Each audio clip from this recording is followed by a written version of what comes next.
À quel point l'Union européenne est-elle dépendante des États-Unis en matière de défense?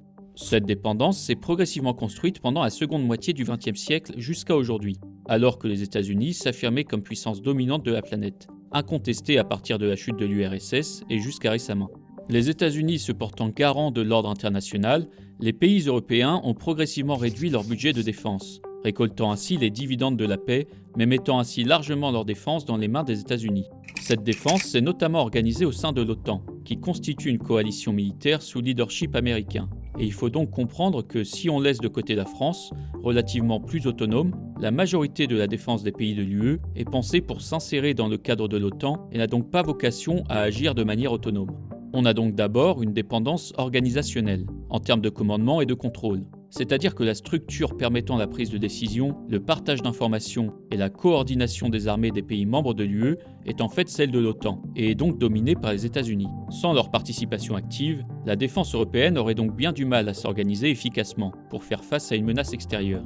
Il en va de même pour les capacités ISR, à savoir intelligence, surveillance, reconnaissance, qui permettent par exemple la collecte et l'analyse des informations sur le terrain, notamment via des satellites espions ou des drones. Ces capacités critiques, qui permettent de fournir des données appuyant la prise de décision, sont là aussi essentiellement fournies par les États-Unis, et leur participation à toute opération d'envergure est donc incontournable.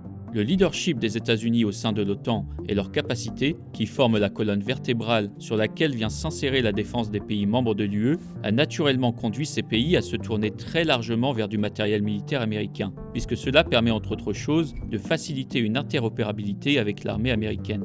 Au cours des dernières années, il faut savoir qu'environ la moitié du matériel militaire des pays de l'UE a été importé de pays extra-communautaires.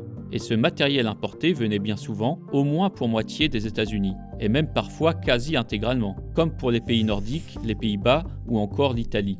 On peut mentionner l'exemple de la défense aérienne à longue portée. Sur ce créneau, la plupart des pays membres de l'UE équipés de tels dispositifs ont opté pour le Patriot américain. Et seules la France et l'Italie se distinguent avec le SAMPT qu'ils ont co-développé. Concernant les avions de chasse, on observe là aussi une domination de l'industrie de défense américaine. Et sur la dernière décennie, le F-35 a ainsi été choisi par 7 pays membres de l'UE pour venir compléter leur flotte. Cela s'explique notamment par le fait que cet avion, pouvant transporter un arsenal nucléaire, est un vecteur de la dissuasion nucléaire dont fait bénéficier les États-Unis à la plupart des pays membres de l'OTAN, mettant là encore en évidence une autre dépendance. On voit donc que la dépendance de l'Union européenne vis-à-vis des États-Unis en matière de défense est profonde et structurelle.